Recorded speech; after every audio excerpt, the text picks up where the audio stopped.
Okay, Anthony, it's a pleasure to be here and meet you, for sure. First question, did you attend the Oscar night in LA? Not this time. I did have tickets, actually. Or have you heard anything about it? I saw it. Like, I watched it. You saw it? What about the King's speech? It's a bit. I'm a bit sensitive about the King's speech, but I'm meant to be loyal to my colleagues. I think part of the King's speech is to be greatly admired, and I think other aspects of the King's speech are really like dinosaur boring. But Thank I mean, you. My favorite was 127 hours. Yeah, well, you know, it's funny. Let's not go there yet. I've only been here 10 minutes, but I watched the Oscars with my other kid, and I watched Susanna, who's my friend who I went to school with, win the foreign film, and I was talking to James Franco, who I know very well from 127 Hours. I was SMSing and talking to him all the way through the weekend, which is really funny because. And I know Wally Pfister very well, who won. He was Oscar. Like in this Oscar school for 2 weeks to. Yeah, he's crazy. I mean, and if he had not had what's her name, the woman, I forget her name, he would have been in big trouble because James is kind of blasé and very self-confident, but he's kind of blasé. And I watched him on that stage, and I know him so well. I've been like that close to him for 3 months, and he wasn't really preparing. He did the film. Did you see the film sections where they teased that they were really good? But on the stage, James is like, he's just smiling. But she was doing, Hathaway, isn't it? She was doing all the work. Yeah. She's great. I mean, she's like, she loves it. So I thought they were good. I thought it was, I know the producer is Bruce Cohen. Bruce Cohen produced Milk. And I was going to do a film with Bruce. And they are very upfront about their sexual politics. He lives in a gay relationship. So the reason there was all this like lesbian, gay, sexuality stuff in the Oscars, which was quite... For Americans, that's quite radical, you know. And then you got what's his name, Kirk Douglas coming out, amazing with a stick and teasing the girls, you know, holding. I loved all that. I thought there was. That was the only spontaneous moment. Yeah, it was beautiful. It was. The rest was rubbish. I thought Melissa should have been shot. And, okay. And that's radical. Yeah, but I mean, she's like, and all this. God, and she petitioned her whole program, and then she gets up on stage and goes like that. I love Susanna Bier because she was seriously, totally gobsmacked, and I've been up there myself, and I know how difficult it is. It is a bit odd. It's odd. Okay, may I interrupt you? I'm sorry. I have 20,000 questions. 20? Okay. Maybe 20. Like when you're working as a cinematographer in Hollywood in comparison to non-Hollywood productions, what are the differences in the functioning? Do you only delegate, or is there also handwork for you as the director of photography? What about time pressure while shooting? A lot of things. The important things are the same. The important things are the same. Danny Boyle would say that one of the most important things for me, though, is my operating. So he wouldn't agree. He would say that he loves me more than anything else for my operating. I know I light and we do what we do through the camera, but he is very affectionate towards the way I move and why I move the camera when I move it. That's the thing we have. So he would say that whether it was a Hollywood film or a dogma film or a film around the corner in Marburg, if I wasn't using the camera myself, he would be concerned unless I really knew who I was using. And I've just made a film, which isn't Hollywood, but I've just made a film with American money and English money in South Africa, which is 3D, where the cameras are about as big as this table. So you can't operate them in the same way. And I'm the sole responsible person on that whole film.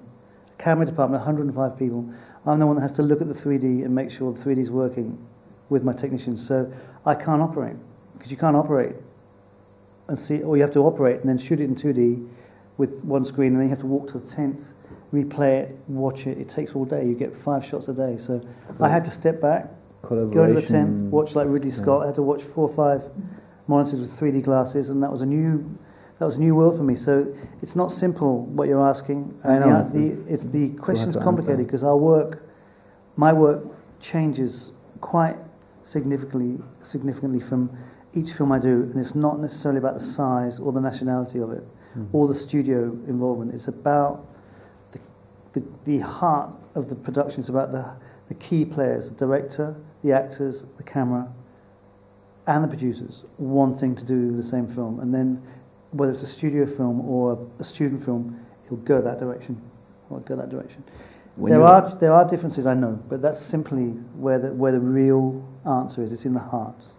Okay, when we go back some steps, like the first step at work before the camera begins to shoot or before anything else starts, the situations like you have agreed to work on a movie or a project, what happens next? Right now, you're probably the most treasured cinematographer. Treasured. Well, yeah, I looked that up. Yeah, Voigt. Worldwide. So, how do we have to imagine what's going on there? I mean, what do you prefer to? Who do you prefer to work with? It's a process. What happens? I don't get bombarded as much as you think. I get approached by different things. I have to make choices, and I have to make more choices now than I did when I came out of school. But the choices are still just as difficult. But what happens is I do the intuitive bit, and I read the stuff, and I always read things first very quickly. I don't let anybody else read my stuff. I have agents and stuff who guide me, but they don't really guide you. They just want you to package these people and make some bloody money, and they make a lot of money. So I do my own reading and I do my own thinking, and it takes the time it takes. And if I can't keep up with their deadlines, I just say no. And I've just had, as I said earlier, heavy people like Oliver Stone and Burton, people who were serious people considering me. And I was finishing this film in South Africa, and I didn't have the mental space or the physical energy to actually really devote the time they deserve to look at these scripts. So I just held them in my email inbox for 2 or 3 weeks, and they kept saying, "How are you getting on? Have you read it?" And they know I haven't read it yet. And I said, "Try." And I literally felt sometimes it's things like that I just can't do it. So I just say I can't do it. Do we have certain criteria?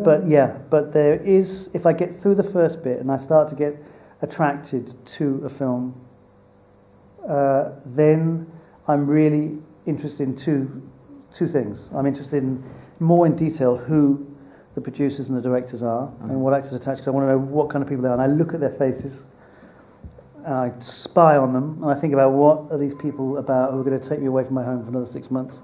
And then I read it again in detail, and I really think about where I am, and I get more aggressive or public to them about what I feel about what I feel.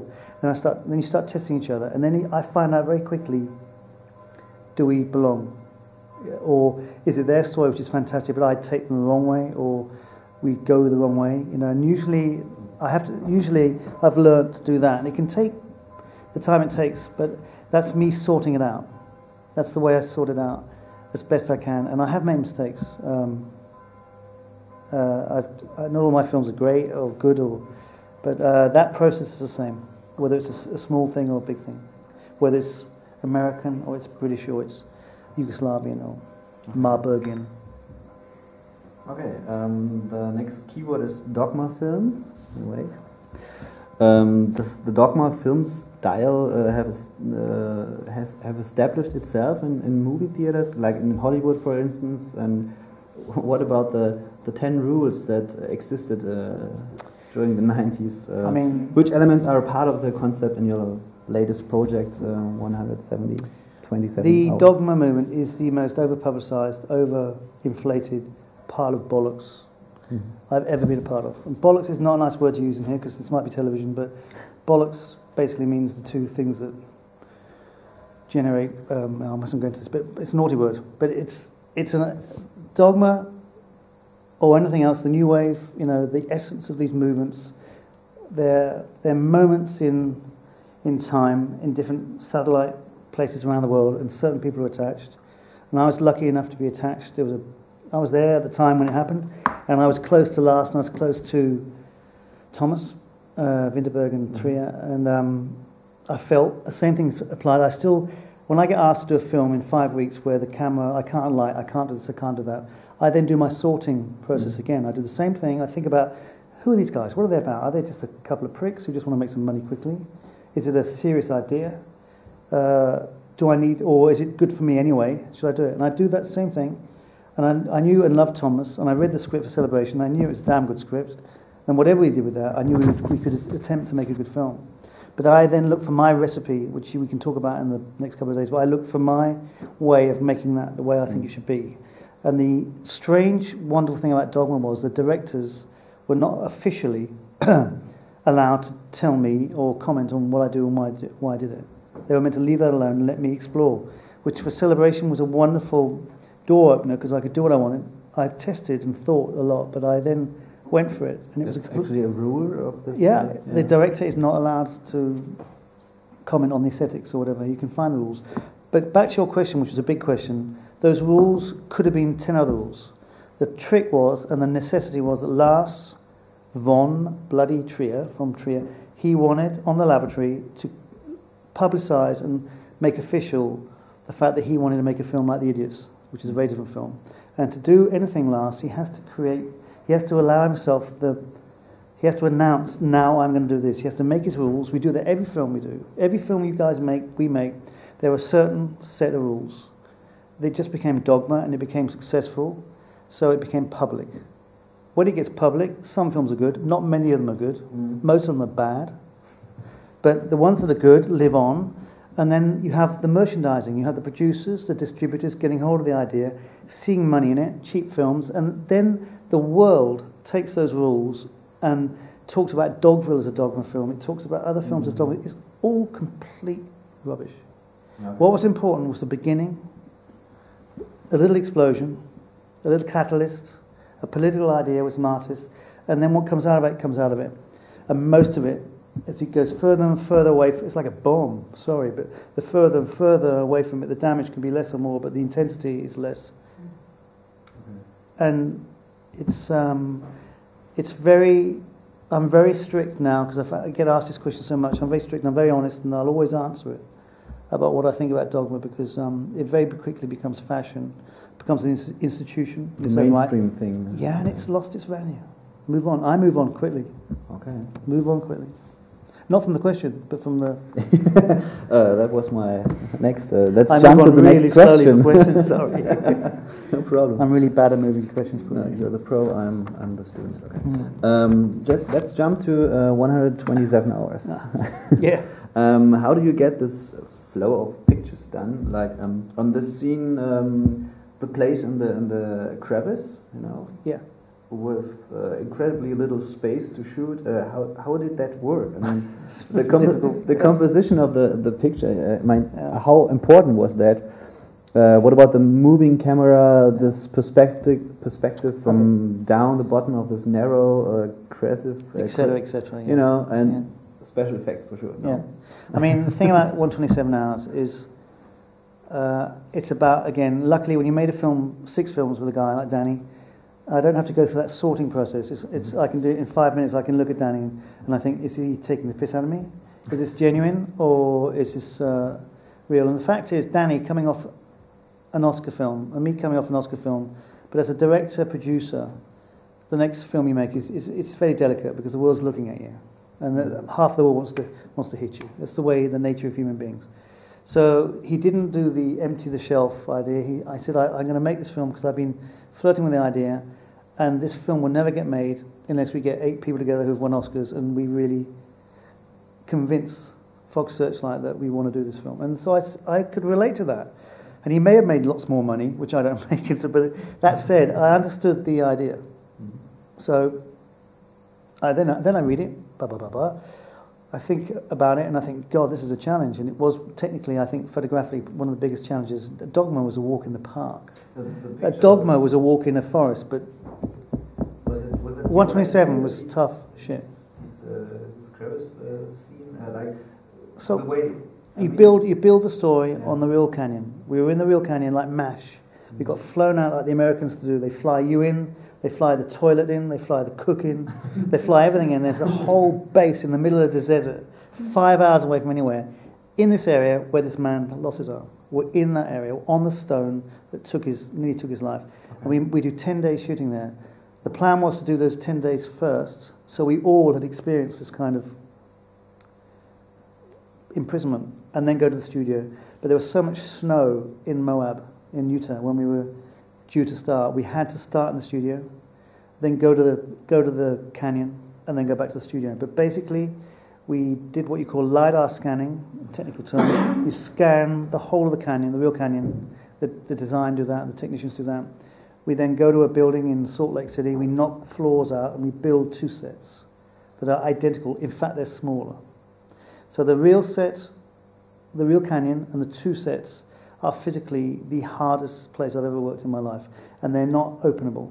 He built them so they're closed, so that the actor and silly face here, me and Enrique, are imprisoned. You've seen the film, you're imprisoned, and the idea was to be stuck in that place with this man like this. And that's why I laugh when I watch the Oscars and you ask me about James, because I know every single spot on that guy's nose, because I've been like this on James for 3 months, and I've done his makeup, and I've held his book while he's studying, while he holds my camera, and are we ready? And we're the only people in the canyon, while Danny is outside the canyon with his tea and biscuits on the microphone, talking like God over the top. And that's basically how we are. He's not suntanned, but nor am I. But it's okay. But that was the deal. It was a very extraordinary experience, and however difficult and challenging it was.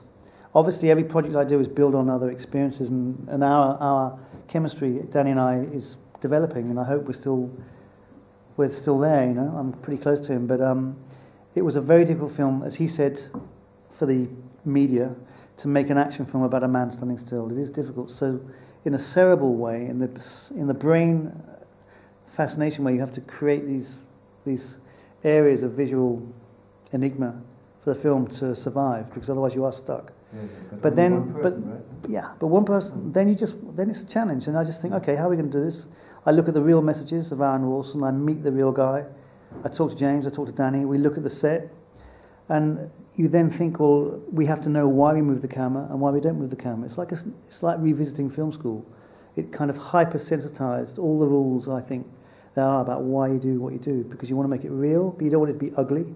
You don't want it to be depressing, because the audience would get up and walk out and go and watch The Simpsons. So you've got to keep people in the cinema. You've got to entertain them, fascinate them, but try and be true to your philosophy about how the film was made. So that then becomes a process that Danny and I work on about how we do it. And I had Enrique with me. Very difficult to work with another guy, but fine. And he's a lovely man.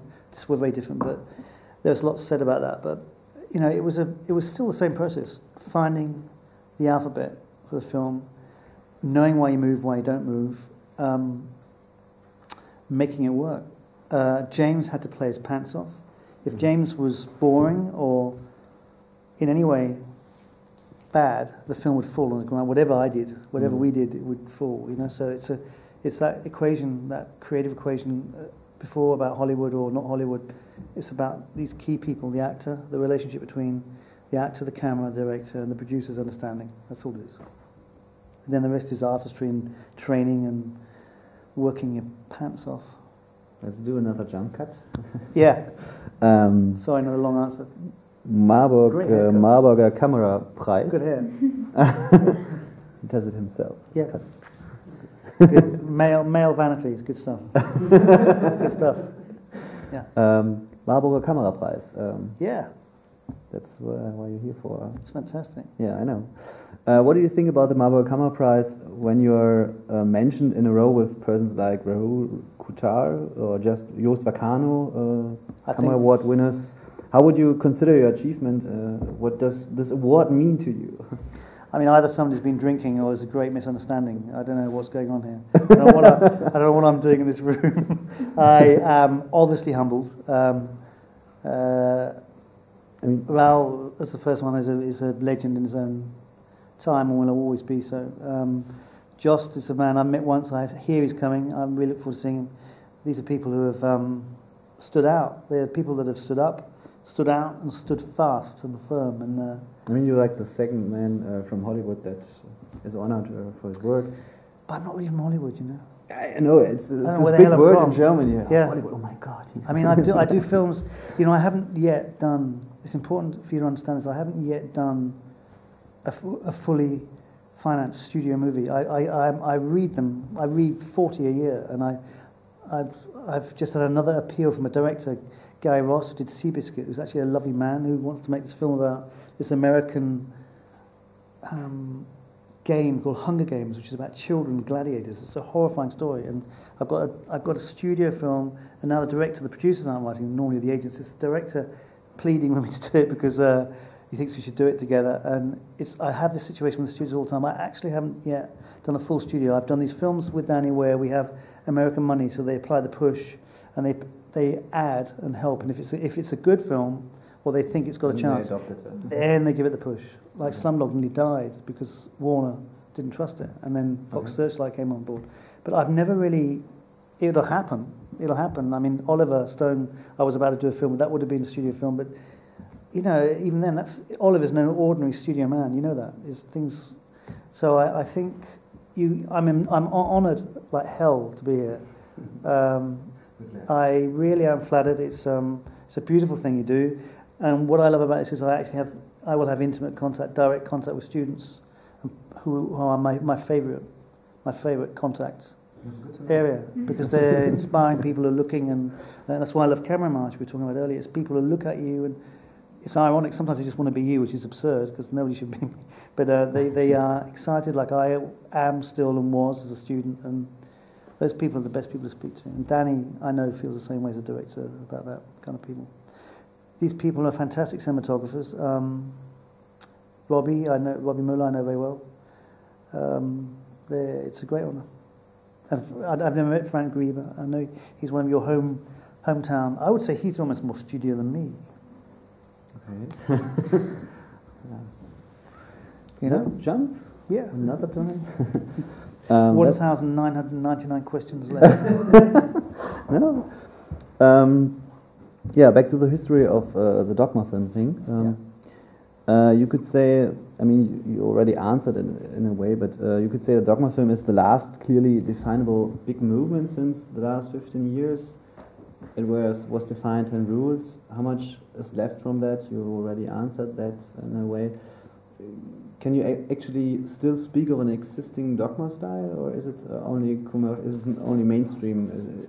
Did it become mainstream? Absolutely. I don't know. It doesn't exist. I didn't even see. I shot 3 dogma films. I can't even see on a deep level. Too much logic between the way I shot Celebration, the way I shot Julian Donkey Boy with Harmony, and the way I shot Mifune with some choreography. They were Dogville film number 2, 3, and 5, I think. I think, of course, handheld, there are rules. We can go and find them on the net, and we can talk about it. I'd be happy to revisit those rules over the next couple of days and say what was it about. I can look it up. Because I've got them somewhere. But there are so many at a very early stage, aggressive, ignorant misunderstandings about. It was just an idea, and then people. I've spoken to really intelligent critics in America who asked me, was Dogville like a dogma film, or was it? There were 960 kilometers of cables in the roof. I had 960 lamps. I've never seen a studio like it. It was the biggest green screen in Europe at the time. I mean, how more different can you get from a dogma film than that? And yet there were so many absurd comments about it. And yet there are also some people that understand. There was the idea of the organic, generic, active, concerned camera. We've heard all this before from Raul Cotar. We've heard it from. You can go to Latin America, go to Cuba, go to the Escuela de Cine in Havana and talk to Cuban filmmakers and how they've worked, and South Americans, Poles, Russians, the people who've worked with handheld camera, many, many examples of this. We didn't own or invent anything, but the timing was interesting. Lars's intelligence was interesting. The creativity team around that period was good enough to make those stories good. Thomas Vinterberg's talent, the actors, Ulrich Thompson, the editor, Valdis Oscarsdottir, who's a great editor who edited Gondry as well, Spike Jones, The Eternal Sunshine. I mean, you're talking about a combination of people who got together and then something great happens, but very soon, very little happened. Very soon, much less than little happened. And very soon, nothing happened. It was just like, let's make a dogma film, let's get a certificate. And you had people in Rio and people in, Bulgaria and people in England saying, let's do a dogma film. It wasn't really. The fire had gone. I can say that it reminded people or inspired people Some people just took it on one level, that's handheld camera. Some people took it as, let's make a stupid, cheap film. You know, there's loads of ways of how the world interprets and reads and then chooses subconsciously to own your work is up to them. Yeah. It's up to them. You can't do that. You just put it out there, and then the most important thing for me in my life is I go the way I go afterwards, and Lars goes where he goes, and Thomas goes where he goes, you know. Ironically, Thomas and I made a very complicated visual failure in a way, economically, but a film we love very much called It's All About Love, that was beautiful thematically and an attempt to do something very different after Celebration. But, you know, you tend to react very much against what you did before as well, directors and cinematographers. I do. I don't want to get stuck in a... So it's hard, it's a long conversation. I'm quite fiery about it because I think it's one of the most... No, I'm not referring to you, but it is one of the most ridiculously badly kind of organised debates. And that's why there'll be loads of books about it. And it comes really because some of the producers behind it, who actually half of them don't even know anything about making films and can't even read a script, just wanted to make money out of it. That's the business.